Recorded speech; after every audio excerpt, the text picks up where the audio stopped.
So before we discuss each specific policy, let's refresh our memories about how policies must be implemented. As we discussed in Module 1, just like the corporate and state-specific privacy policies, the privacy officer is responsible for implementation of, for ensuring compliance with these facility model policies. However, facility model policies are adopted locally on your facility letterheads and may be customized to include operational or state requirements, which is most likely the case. You're going to see state-specific privacy requirements, and that's why we dig deeper into these type of policies in Module 2. So in Module 1, we covered the core policy and procedures of a privacy program to include what a privacy program entails, as well as the key departments and executive leadership needed to make a privacy program successful. We also discussed minimum necessary, right to access, as well as other program privacy requirements listed on this slide. In this module, protected health information breach risk assessment and notification will be covered in detail, privacy complaints, as well as the other model policies listed on this slide. So please keep in mind that these policies must be specific to your state and healthcare operational requirements. The first model policy we will discuss is the community clergy access to patient listings under the HIPAA privacy standards policy, which is an optional policy that must only be adopted if your facility discloses PHI to community clergy. You see these a lot in your inpatient hospitals, long-term resident hospitals, assisted living. It is likely that these do not apply to outpatient treatment centers, such as oncology centers, surgery centers, and other outpatient dental. So facility directory information, including name, location, condition, in general terms, and religious affiliation, may be provided to the community clergy. But this practice is voluntary. Only those patients who have not opted out of the facility directory may be included, and the information must be divided by religious affiliation. So a process must be in place to verify that each clergy is indeed a member of the clergy, and they should each be given a badge or other identification. And whether or not you are working with clergy or staff chaplains, understanding these HIPAA privacy standards is being proactive in your career, in knowledge, being a subject matter expert, so you can have this knowledge if any discussion should come up in the future. So let's check our knowledge. What information does the HIPAA privacy rule permit facilities to disclose to clergy members? The HIPAA privacy rule permits facilities to disclose facility directory information, which includes the individual's name, location, condition in general terms, and religious affiliation to the members of the clergy.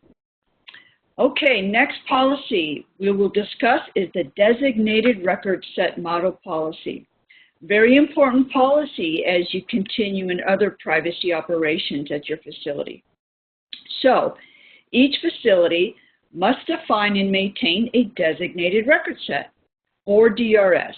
The HIPAA privacy rule requires that patients or the patient's personal representative must be allowed certain rights to the DRS, such as the right to request access, amend or request restrictions, or the use or disclosures of the DRS. So the DRS encompasses information beyond traditional medical and billing records. HIPAA defines certain items that must be included in the DRS, such as face sheets, transfer forms, and pathology reports. This policy should include a complete list of required forms and reports and a list of information that must not be included in the DRS, such as psychotherapy notes. A facility must include information received from another facility during the patient's visit in their DRS, unless they have documented that the information was not used in whole or in part to make a decision about the patient. The facility must have a process in place for the patient or the patient's personal representative to access, amend, or request restrictions on the use or disclosures of their DRS. In addition, a process must be in place to track and provide an accounting of disclosures made for their designated record set. This policy may be customized to add the operational details of the facility's specific processes. So I just want to add real quick why it's so important for you as privacy leaders who happen to work with outside vendors, such as we've got HealthPort, SIOX, MRO. These are your leader release of information vendors. And your policy should specifically outline what types of records are in your designated record set. And it's very important to work with your vendors who are your business associates that release records on your behalf, that do ROI functions. So I always make it very clear, because these vendors have access to so much records in PHI, that they need to have a clear understanding exactly what to release in the designated record set. So let's discuss determination of and uses of disclosures of de-identified information. So health information that does not identify an individual and for which there is no reasonable basis to believe that it can be used to identify an individual is not PHI and is no longer covered by the HIPAA privacy standards. So there are specific circumstances that allow information to be considered de-identified under HIPAA. Information may only be determined as being de-identified in one of two cases. First, if a person with appropriate knowledge and experience with generally accepted statistical and scientific methods for rendering information not individually identifiable applies such methods, determines that the risk is very small that the information would be used by a recipient to identify the individual, and documents the methods and results of the analysis that justify such determination. So information can also be de-identified by removing lists of all identifiers of the individual, relatives, employees, or household members that must be removed for information to be considered de-identified. As you see that this list contains a complete list of all identifiers of the individuals, relatives, employees, or household members that must be removed for information to be considered de-identified. So a code or other means of record identification may be assigned to allow de-identified information to be re-identified, provided that the code or other means is not derived from or related to information about the individual. So if de-identified information is re-identified, such re-identified information may be used or disclosed only as permitted or required by HIPAA. Fundraising. So the fundraising under the HIPAA privacy standards, high-tech model policy is only required for facilities that perform fundraising activities. Facilities are permitted to use and disclose demographic information, dates of healthcare, Department of Service, treating physician, and health insurance status to a business associate or an institutionally related foundation to raise funds. Individuals must be provided with a clear opportunity to opt out of fundraising communications. And as we discovered in Module 1, their opportunity to opt out, a lot of their their privacy rights are in the Notice of Privacy Practices. So basically, we're just digging deep what's outlined in the Notice of Privacy Practice. So let's check our knowledge. So what types of PHI may a facility use or disclose to a business associate or an institutionally related foundation to raise funds for its own benefit? The answer is demographic information, dates of health care provided, Department of Service and treating physician, and health insurance status. So in Module 1, we discussed a covered entity to be any health plan, healthcare clearinghouse, or healthcare provider that transmits PHI in electronic form under HIPAA. A facility that performs both covered and non-covered functions may designate itself as a hybrid entity. The healthcare component of the facility, including all business associate functions, must comply with all HIPAA privacy requirements. However, the non-healthcare components of the hybrid entity are not covered by the privacy standards. For example, if a hybrid entity holds a health fair that does not collect PHI, such as blood pressure screening fair where the results are only given to the patient and not collected or sent to a physician, the health fair is a non-healthcare component of the hybrid entity. So now we will discuss the limited data set and data use agreements policy under HIPAA. PHI is considered a limited data set, or LDS, when certain identifiers have been removed. An LDS may be used or disclosed without patient authorization if the organization enters into a data use agreement, so it goes hand in hand with the LDS recipient. The DUA serves as assurance that the LDS will only be for the purposes of research, public health, or healthcare operations. All the data elements shown, such as name, address, social security number, etc., must not be included in the limited data set in order for the information to meet the definition of the limited data set. So next we're going to review marketing under the HIPAA Privacy Standards high-tech model policy. Now marketing is defined as making a communication about a product or service that encourages the purchase or use of the product or service. Now there are several exceptions to this definition, and those exceptions are referred to as non-marketing if the purpose is to provide refill reminders that is currently being described. Only if any financial remuneration received by the covered entity in exchange for making the communication is reasonably related to the covered entity's cost of making the communication. Following treatment and healthcare operation purposes are also defined as non-marketing, except when the covered entity receives financial remuneration for treatment, case management, or care coordination. And lastly, to describe a health-related product or service or payment for such product or service.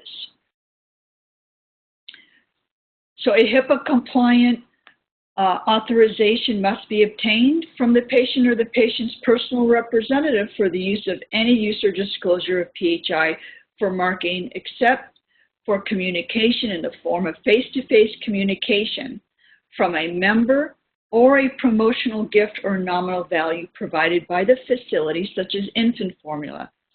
Now, if the marketing involves direct or indirect remuneration to the facility from a third party, it is considered the sale of PHI. If the sale of PHI occurs, the authorizations must state that remuneration is involved. Facilities may communicate to patients via newsletters, mailings, or other means regarding treatment options, health-related information, disease management programs, wellness programs, or other community-based activities in which the facility is participating without a market authorization because these communications do not meet the definition of marketing.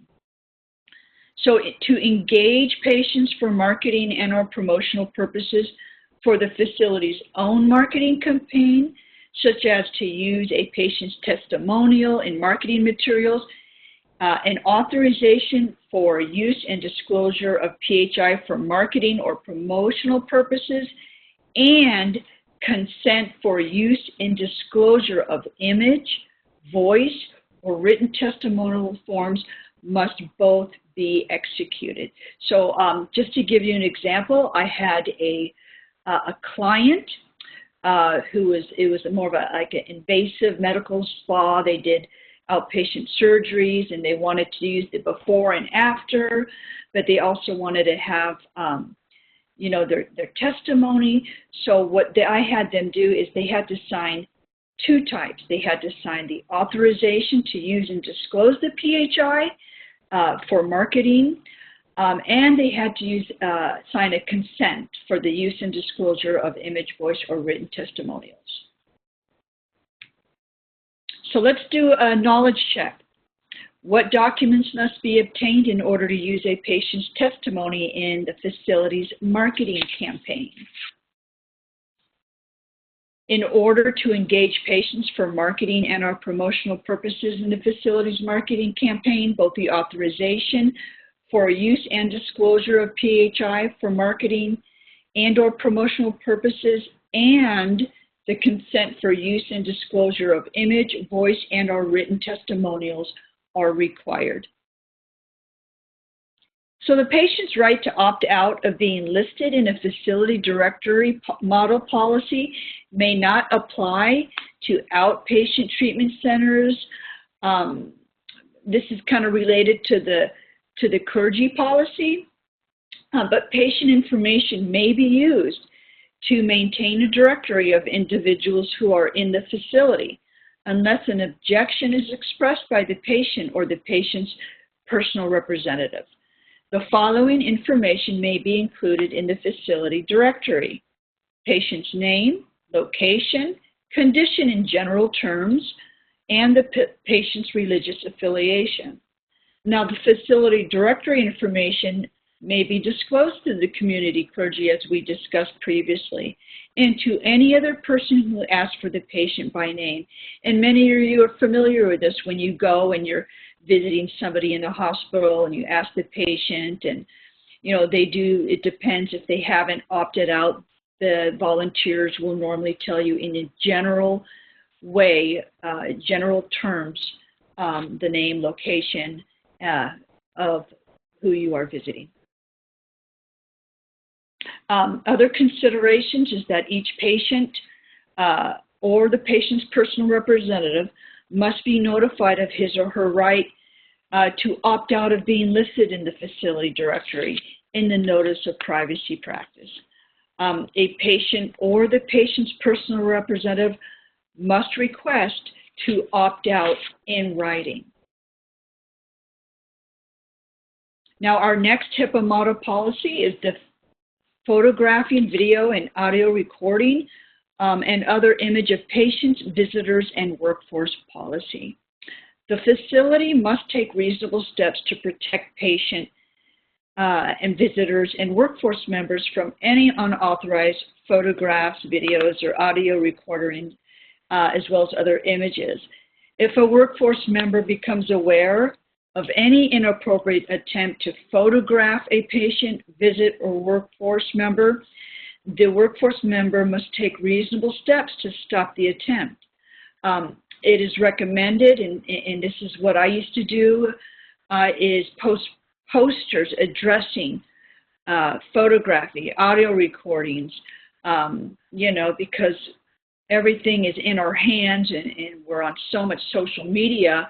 I found promoting awareness is a best practice in reducing the risk of any violation or inappropriate disclosure of PHI.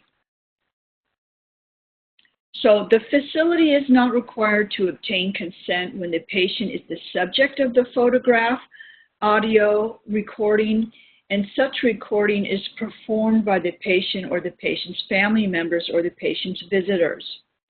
Patients, family members, and visitors are not permitted to take photographs or audio record other patients or workforce members without consent. Written patient informed consent is required before workforce members may photograph or audio record a patient for patient care purposes, and prior to transmitting or using patient photographs, audio recordings for telemedicine or on the internet.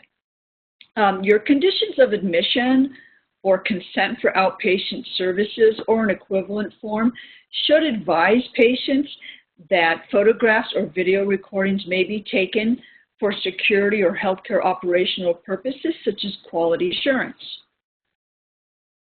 Now, as we mentioned, okay, let's see, 2029. Okay. As we mentioned with respect to the marketing policy, facilities must obtain written authorization from the patient prior to photographs and audio recordings. The patient for publicity purposes, the authorization is only good for the type of photographs, recordings indicated, and the time frame listed in the authorization. Workforce members are prohibited from photographing or audio recording patients or the patient's visitors within the facility for personal use. This includes, but is not limited to, taking pictures to share with friends or coworkers, or to post on the internet using social media, such as Facebook, Twitter, Instagram, all that stuff out there. So let's check our knowledge. Is consent required when the patient is the subject of photographs or audio recordings performed by the patient or the patient's family members or visitors? The answer is no. The facility is not responsible for obtaining consent from the patient when the patient permits his or her family members and or visitors to photograph or auto record the patient. Okay, so now we're going to get into disclosures of information and use of information that are not tracked and then must be tracked. And in Module 1, we really dug deep into accounting of disclosures required under HIPAA.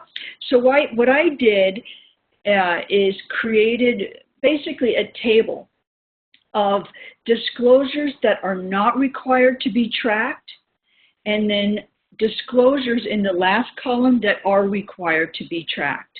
And we're going to discuss the tracking requirements, the disclosures in the last column over the next few slides. And keep in mind that under your notice of privacy practice, that the patient or the personal representative has a right to an accounting of disclosure of where their PHI was released to and disclosed to. So we're going to cover some of these items that require tracking over the next few slides. The use and disclosures for which an authorization or opportunity to agree or object is not required. That policy what it does is it permits certain disclosures without a patient's HIPAA compliant authorization or a chance to agree or object to the disclosure or use of his or her PHI. Now these disclosures, as we looked in the last column of the slide before, real quick, going back, you'll see about 9 of them. These disclosures typically involve releases to public health agencies, healthcare oversight agencies, law enforcement, and specialized government functions. Now, there are several scenarios in which authorization or consent is not required to disclose PHI, and we're going to cover these examples. But please do consult your policy and your legal counsel because most states have separate patient privacy laws that will apply. So the first category of disclosures that do not require authorization or the opportunity to agree or object is the disclosure for public health activities. A disclosure for public health activities may be made under the following circumstances. To a public health authority authorized by law to collect or receive PHI for the purpose of preventing or controlling disease, injury, or disability, such as reporting of disease, injury, birth, or death, and the conduct of public health surveillance, public health investigations, and public health interventions at the direction of a public health authority, to an official or a foreign government agency that is acting in collaboration with the public health authority.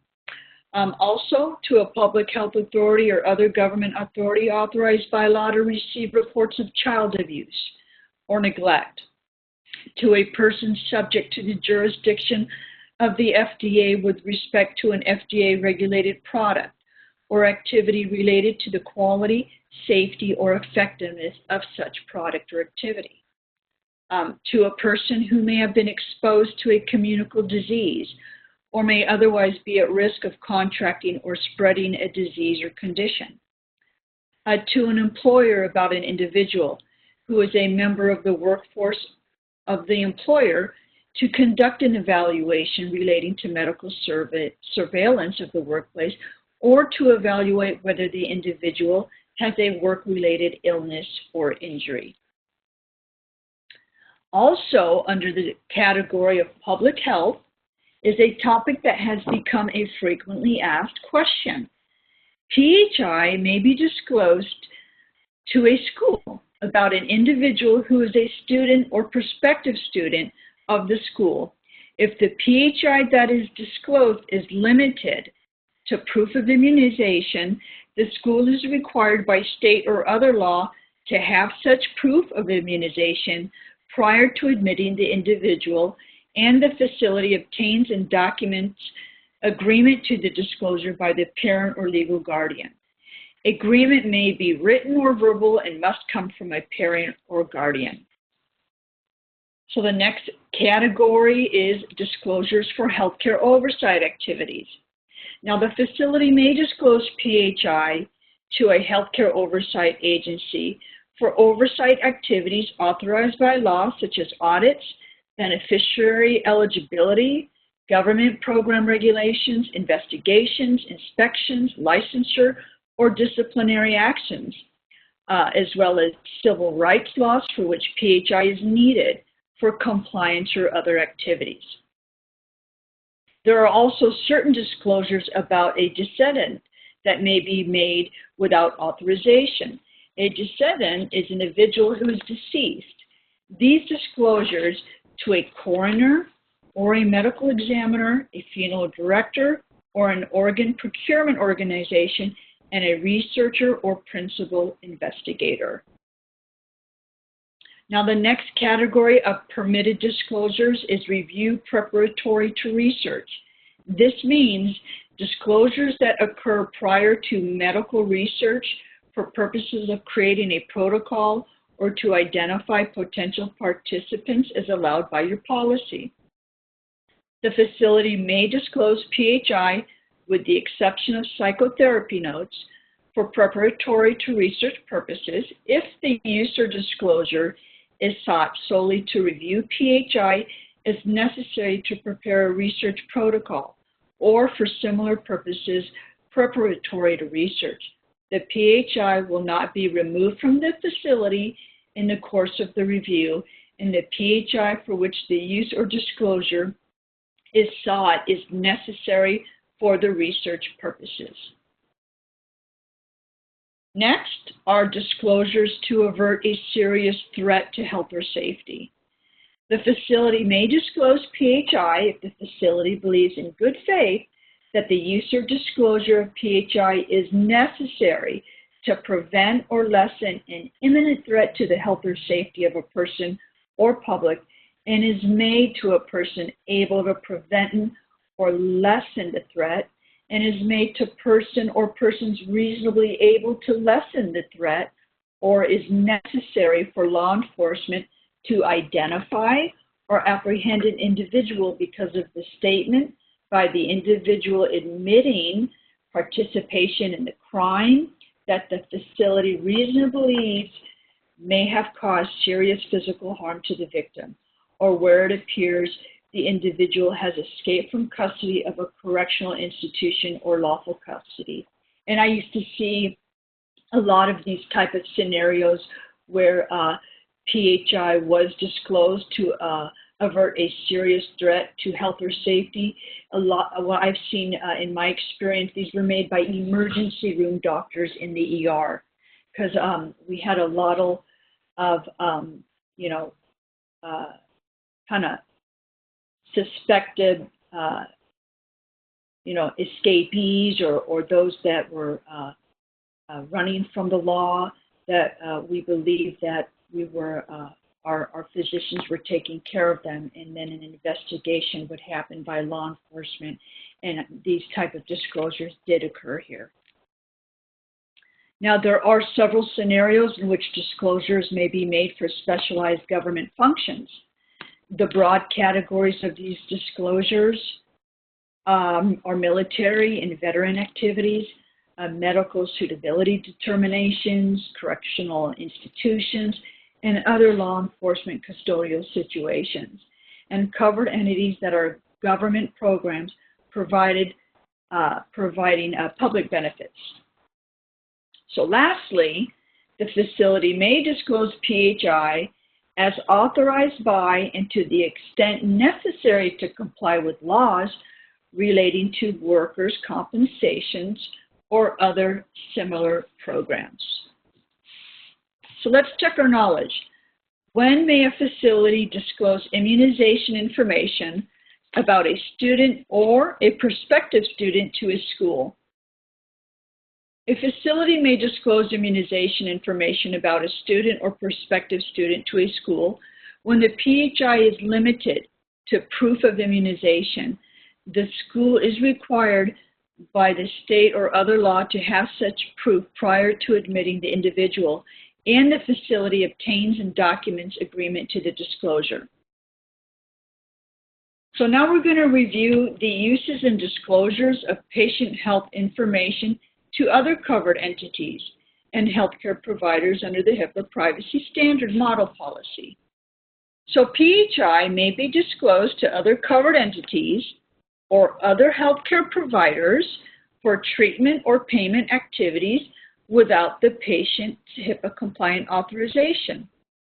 PHI may also be disclosed to another covered entity for limited healthcare operation activities for the covered entity that receives the information, if each entity either has or had a relationship with the individual who is the subject of the PHI being requested. Limited healthcare operations includes activities such as conducting quality assessments and improvement activities, evaluating provider performance, and conducting training programs in which students, trainees, or practitioners in areas of healthcare learn under supervision to practice or improve their skills as healthcare providers, training of non-healthcare professionals, accreditation, credentialing activities, or for the purpose of healthcare fraud and abuse detection or compliance.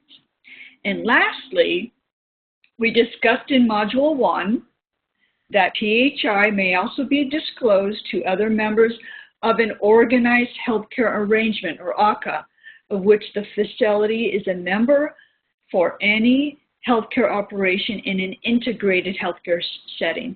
And we're seeing a lot of those integrated healthcare settings take place in our healthcare environment.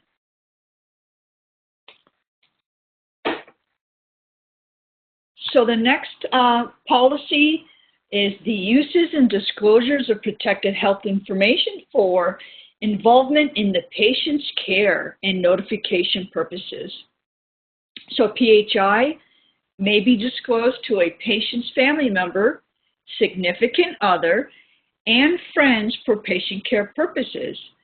If the patient is present prior to the use or disclosure and has the capacity to make healthcare decisions, PHI may be used or disclose to notify or assist in the notification of a family member, a personal representative of the patient, or another person responsible for the care of the patient, of the patient's location, general condition, or to an entity authorized by law or by its charter to assist in disaster relief efforts for the purposes of coordinating with such entities the permitted use and disclosures. Now, these uses or disclosures may only occur if either the patient has agreed, the patient was provided with the opportunity to object to the disclosure and did not, or it was inferred from the circumstances based on the exercise of professional judgment that the patient did not object. Quick example, I've dealt with several privacy complaints where a patient will complain that we had given a PHI to the sister of the patient complaining, and in my investigation I had found that there was no HIPAA violation because the sister was there at the beginning of the office visit. The sister was very involved in the patient's care, so it was based on the professional judgment that the patient did not object because the patient was right there the entire time. So that's one example. So consideration, if the patient is not present or the opportunity to agree or object cannot be provided because of the patient's incapacity or an emergency circumstance, the workforce members in the exercise of professional judgment determine whether the disclosure of PHI is in the best interest of the patient. And if so, disclose only the PHI that is directly relevant to the disaster relief purpose or the purpose involvement with the patient's health care. Now, in a hospital setting, the policy requires that patients be provided a recommended passcode to give to friends and family members in order to obtain information about the patient's health care. A workforce member with access to PHI may use professional judgment and experience to make reasonable inferences of the patient's best interest in allowing a person to act on behalf of the patient to pick up prescriptions, medical supplies, and other similar forms of PHI. So let's take a look at the uses and disclosures required by law model policy. Now, this policy contains guidance on many specific scenarios that cannot all be covered in this course, so please consult your counsel for additional details. The facility may disclose PHI about an individual the facility reasonably believes to be a victim of abuse, neglect, or domestic violence to government authorities such as social service, protective service agency. And they must be authorized by law to receive such reports. If the patient or the patient's personal representative agrees, or the disclosure is expressly authorized by statute or regulation.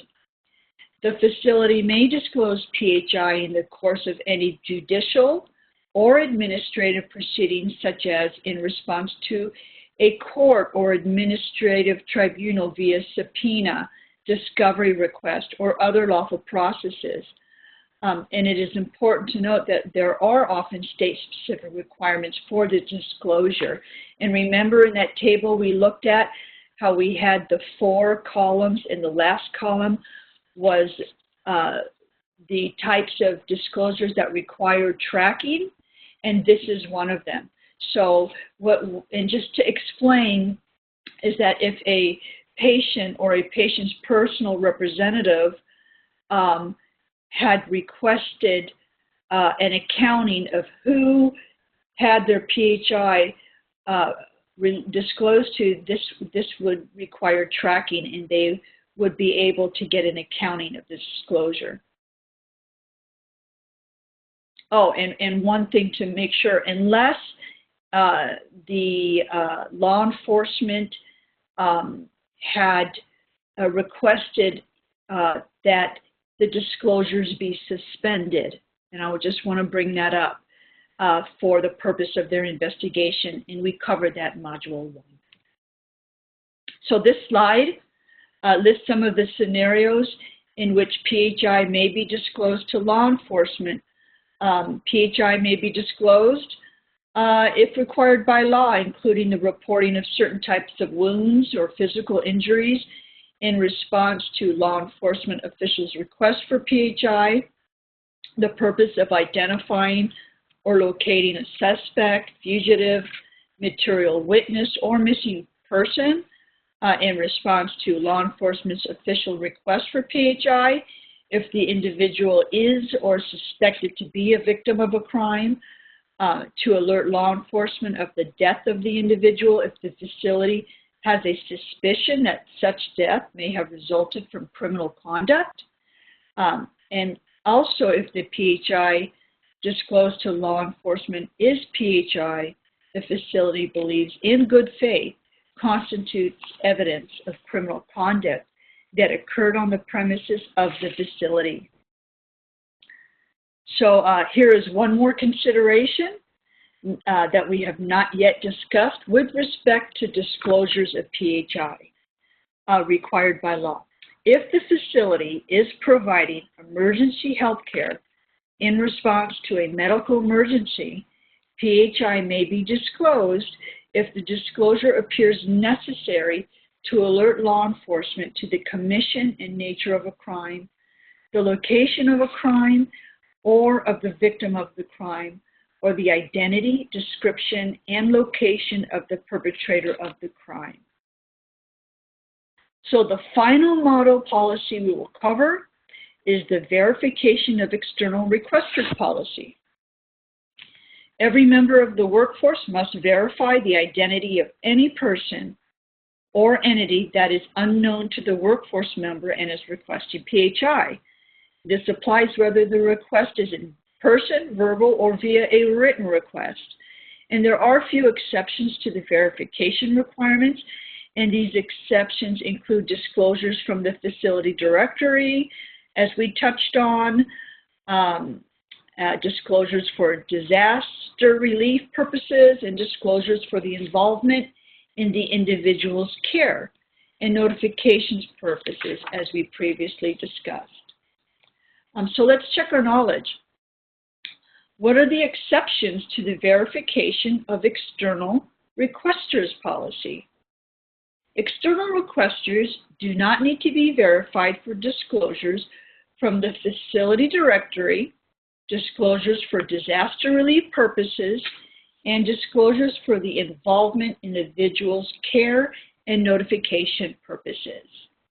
So the key takeaways so far include how these model policies are to be implemented, and remember that facility model policies are adopted locally on a facility letterhead, primarily as written, but may be customized to include operational or state requirements.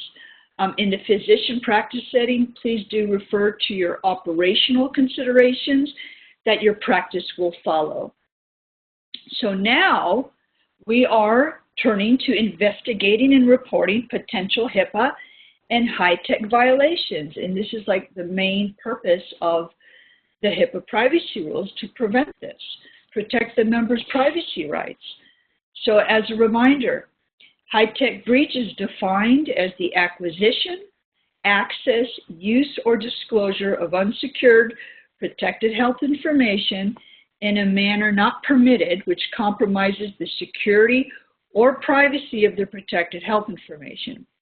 Exceptions include most disclosures made in good faith to other covered entities and healthcare providers where the PHI was not further disclosed or used, and some disclosures that include only limited direct identifiers, such as patient name, address, and date of birth. Now, a high-tech risk assessment must be completed every time a potential HIPAA privacy violation has occurred. This section will assist privacy officers in determining whether or not a high-tech breach has occurred. We will discuss the risk assessment and notification requirements over the next few slides. Unless a low probability exists that the PHI was compromised, typically all HIPAA privacy violations will be high-tech breaches. The question in the high-tech breach risk assessments are scenario-specific and will determine whether the risk threshold has been met. It is very important that POs fully document their investigation and include the risk assessment in that documentation. In addition to documenting the synopsis of the issue, the type of PHI involved, and the final outcome of the risk assessment, your assessment should include the following components. Does the issue involve the impermissible acquisition, access, use, or disclosure of unsecured PHI? Was the PHI actually acquired, viewed, and/or retainable? How was the PHI used and who received the PHI? And to what extent was the risk to the PHI mitigated? And depending on the answers to these questions, the risk will be considered either low, medium, or high. All responses reflecting a medium or high risk will be treated as a high-tech breach. So low-risk issues must be fully documented, mitigated, and with the appropriate sanctions applied, but breach notification is not required. If an issue is determined to be low risk but involved in intentional violation or inquiry from the Office of Civil Rights, the facility may still be required to meet its reporting obligations under HIPAA and high-tech. So any facility, in the case of a high-tech breach of unsecured PHI, must notify the patient or their personal representative, keyword here, without unreasonable delay, and in no case later than 60 days from the discovery of the breach. Notification must be sent as soon as possible once it is determined that a breach has occurred. A breach is considered discovered as of the first day on which the breach is known by the business associate or facility. Business associates are required to report any breach to facilities based on the provisions of the business associate agreement. And typically, the privacy officer is responsible for meeting the breach notification requirements, regardless of the individual who is party to the breach. In situations where a sister facility business associate is involved in the issue, the sister facility is responsible for conducting the risk assessment and making an accounting of disclosure entry. Because remember, a breach has to be tracked. And if a member or a patient wants an accounting of disclosures for the past year of disclosures, that breach would need to be included. But, however, a privacy officer is still responsible for notifying the patient and the HHS and ensure that state-specific requirements are met. So the privacy officer or their designee must be notified of potential breaches involving PHI. It is the privacy officer's responsibility to ensure that workforce members are educated on who to report incidents to within the facility. Facility leadership must also be aware to timely report to the privacy officer when a workforce member reports a potential breach to their supervisor. So please do engage the facility incident team. Depending on the issue, the incident team may include a variety of representatives. These include HR, risk management, legal, security officer, and the management team of the involved workforce member's department. Do take reasonable, immediate steps to mitigate the situation, as we discussed in Module 1. For example, if a workforce member inappropriately posts PHI to social media, the post must be removed as soon as possible.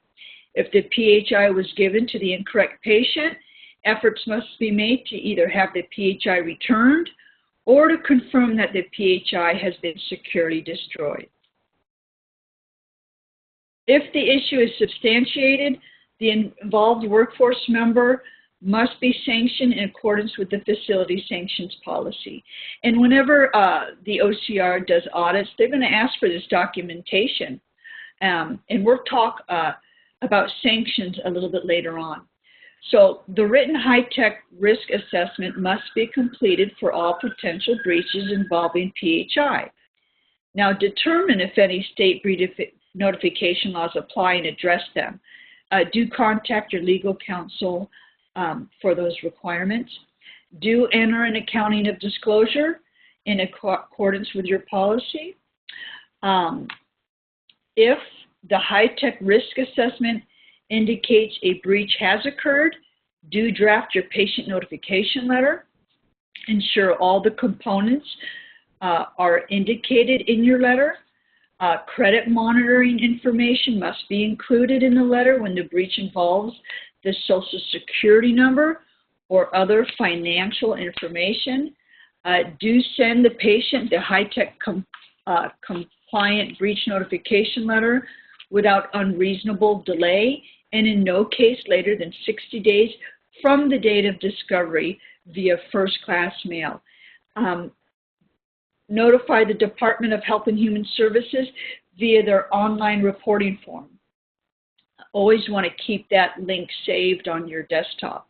If a breach involves less than 500 individuals, the breach must be submitted to the DHHS no later than 60 days after the end of the calendar year in which the breach was discovered. I always did it at the time of the time that it was discovered, and you know, that was like my last checkoff because I wanted to have everything complete so there was nothing hanging. If a breach affects 500 or more individuals, it must be submitted to the DHHS without unreasonable delay and in no case later than 60 days from the date of discovery. Be sure to work with your legal counsel if more than 500 individuals from the same state or jurisdiction are involved to coordinate the required media notification. So let's check our knowledge. How long does a facility have to notify a patient or the patient's personal representative that a breach has occurred? Facilities must notify the patient or their personal representative of a breach without unreasonable delay and in no case later than 60 days from discovery. Now, as we've mentioned, privacy investigations must be created in a timely manner, and it is likely that additional details will become available after the discovery. Fill out your approved privacy investigation form as thoroughly and completely as possible at the time of discovery and include any additional details that becomes available. Only one form should be created per incident regardless of the number of patients involved. For example, if 4 patients are involved in the same privacy issue, only one incident form submission should be created. Only the following must be reported as a privacy reportable incident. High-tech breaches, any issue that is determined to be a high-tech breach based on the outcome of the high-tech breach risk assessment. Intentional, inappropriate, and or unauthorized access, use, and or disclosure of PHI. And lastly, involving notification from OCR of a privacy-related inquiry or investigation. Even if the issue is not substantiated, in addition to submitting a reportable event, the designated parties must be made aware of any OCR correspondence as soon as possible. So let's check our knowledge. What are 3 categories of issues that must be created as a privacy incident? The 3 categories are high-tech breaches, intentional, inappropriate, unauthorized access, use, and or disclosures of PHI, and issues involving notification from the Office of Civil Rights of a privacy-related inquiry investigation, even if the issue is not substantiated. So let's talk about sanctions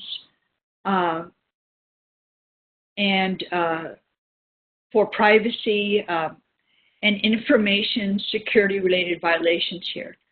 So these must be applied consistently across your facility.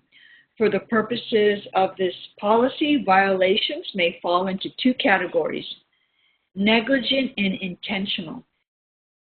Any sanctions that indicate a workforce member's considered lack of focus on and a commitment to basic privacy and security principles should result in termination, regardless of all other aspects of the workforce member's past performance and/or work history.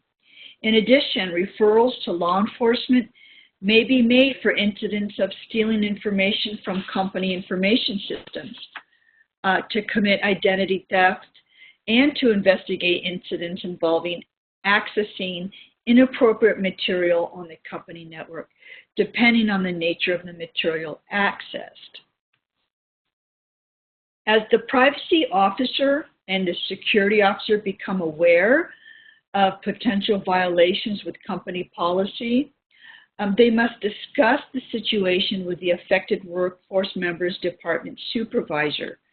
And depending on the severity of the issue, others such as facility leadership, which includes human resources or the compliance officer, the privacy officer must be notified of all intentional violations.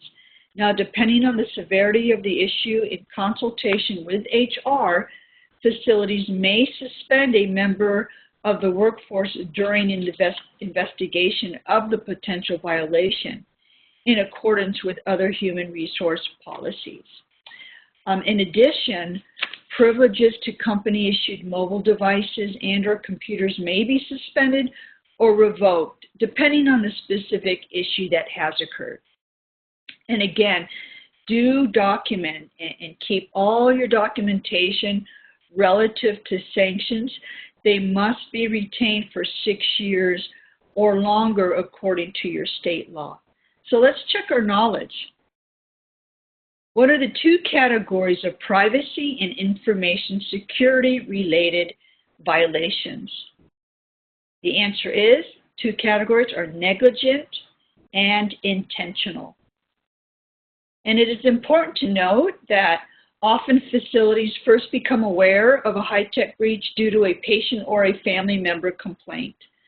And the privacy complaint process policy is a facility model policy and must be customized at a minimum to insert the contact person or office which handles the privacy complaints. The purpose of the policy is to outline specific steps to a facility must take when notified of a privacy complaint. So the PO or the designee must develop and maintain a complaint process that includes an intake form, investigation form, high-tech risk assessment, and a disposition report that identifies any privacy deficiencies discovered in the investigation. And again, all privacy complaints, the documentation must be retained for a minimum of 6 years. So let's check our knowledge. Must every privacy complaint be acknowledged to the complainant? The answer is yes. The receipt of a privacy complaint must be acknowledged to the complainant by the PO or the designee, either verbally or in writing, and documentation of the acknowledgement must be maintained. So let's try another one. If a patient makes a privacy-related complaint involving his or her PHI and the investigation substantiates the violation and determines that a high-tech breach has occurred, is the facility required to meet its reporting obligations under high-tech? The answer is yes. Written notification is still required for the high-tech breach, even if the patient made the complaint and is already aware of the situation. So now we're going to take a look at a real-life scenario before we close the training today. And this is a high-tech breach, and we're going to determine if it is based on the regulatory requirements, policies, and tools that we've discussed in this training module. So the following situation is reported to you. Discharge instructions were given to the incorrect patient at your facility during the discharge process.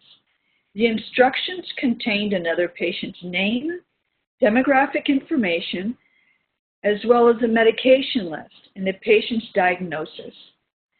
The patient who received the incorrect discharge instructions notified the facility of the receipt, but did not return nor securely destroy the PHI inadvertently received. So considering the questions outlined by your risk assessment, would this be considered a high-tech breach? As a reminder, the factors to consider, and there was 4 of them, the nature and extent of the PHI involved, including the types of identifiers, the unauthorized person who used the PHI or to whom the disclosure was made. Number 3, whether the PHI was actually acquired or viewed. And lastly, to the extent to which the risk to the PHI has been mitigated. The answer is yes. This is a high-tech breach requiring patient and DHHS notification. And let's discuss why on the next slide. If we completed a risk assessment, it would determine that this is a high-tech breach. And we're going to walk through the primary questions outlined by the risk assessment. Does the issue involve the impermissible acquisition, access, use, or disclosure of unsecured PHI? Yes, the PHI was insecure since it was on paper and was impermissibly disclosed, even if the disclosure was inadvertent. Was the PHI actually acquired, viewed, or retainable? Yes, the paper document was given to a third party who not only viewed the PHI, but removed it from the facility, making it very likely that the information could be retained. How was the PHI used and who received the PHI? The PHI was received by the incorrect patient, not a covered entity or business associate. Was the impermissible disclosure successfully mitigated? No. While the patient notified the facility of the receipt of the incorrect information, the PHI was not returned to the facility, nor was it securely destroyed. So, for this scenario, the following steps must occur. The patient and the DHHS must be notified, sanctions must be applied, and an AOD entry must be made. Also, supporting documentation must be created and maintained to support each of these steps. So here is another common scenario. So the following situation is reported to you. Your facility's workforce member has inadvertently faxed a patient's lab results to the incorrect physician at another facility. The recipient notified the sender and confirmed that the PHI was securely destroyed. Considering the questions outlined in the risk assessment that we've discussed, would this be considered a high-tech breach? The answer is no. This is not a high-tech breach, and the facility is not required to meet the reporting obligations. So if we completed a risk assessment, it would determine that this is not a high-tech breach. And let's walk through the primary questions outlined by the risk assessment to see why. Does the issue involve the impermissible acquisition, access, use, or disclosure of unsecured PHI? Yes, the PHI was impermissibly disclosed, even though the disclosure was inadvertent. 2, was the PHI actually acquired, viewed, or retainable? Yes, the fax was viewed and the content was retainable. How was the PHI used? And who received the PHI? While the PHI was not used, it was received by another covered entity. And 4, was the impermissible disclosure successfully mitigated? Yes, the physician's office confirmed that the PHI had been securely destroyed. So in this case, since the PHI was disclosed to another covered entity who is also bound by the HIPAA provisions, it is not considered a high-tech breach. Also, since this was not a high-tech breach and was an inadvertent disclosure, a privacy reportable incident form is not required. The patient and the HHS do not have to be notified. However, mitigation, sanctions, and an AOD must occur as the issue does constitute a HIPAA minimum necessary violation. So in this case, you would most likely, I have seen retraining on privacy policies and procedures for the workforce member that did this, and just keep your documentation. So, because in the end result, it's all about protecting patient privacy, documentation, documentation, and documentation, and reducing the risk. So, key takeaways from this section include the processes for submitting privacy reportable issues, investigating and reporting high-tech breaches, handling privacy complaints, and applying sanctions.